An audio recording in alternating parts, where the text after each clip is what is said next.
Okay, figurative language. We are going to do a recap really quick of the different figurative languages that we have learned.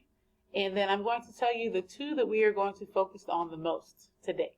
Okay, so starting off, we have simile. This one I think you guys have heard and learned about for a while now, for many years. It is comparing two things using like or as. So again, I'm just going to quickly recap going over these. Metaphor, comparing two things, saying one thing is the other. And alliteration, this is where we are having multiple words in a row that start with the same sound or letter. Personification, here you're giving human-like qualities to something that is not alive. Sonnets, this is one that we didn't touch on that much last week or the week before, but this is the one that the sounds are the same and it does not have to be the first letter. So in alliteration, we have the sounds that are same with the first letter.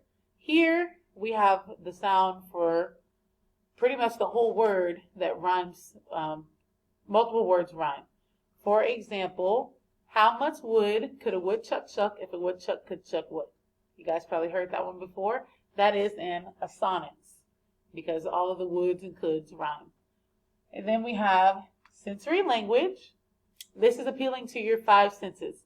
So while you're reading it, if it is asking you, or not asking you, if it's telling you about something the character saw with a lot of details, if it's giving you a lot of details about something they smelled, if it's giving you details about something they felt, tasted, or heard, that is appealing to your five senses. That is when you are using your sensory language.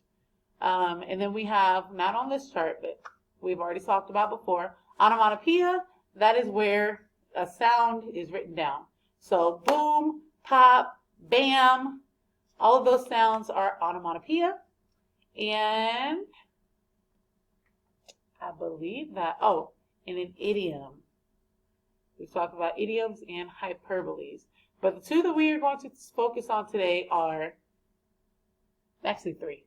Sensory language, onomatopoeia, and, nope, I was right. It was two. Sensory language and onomatopoeia. So, we are going to look at this story titled The Ant and the Exceedingly Noisy Cricket. We've already looked at a short snippet of this book when we were talking about onomatopoeia a few lessons back. But today we're going to look at the entire story, and we're going to pull out one, the onomatopoeia, and two, the sensory language.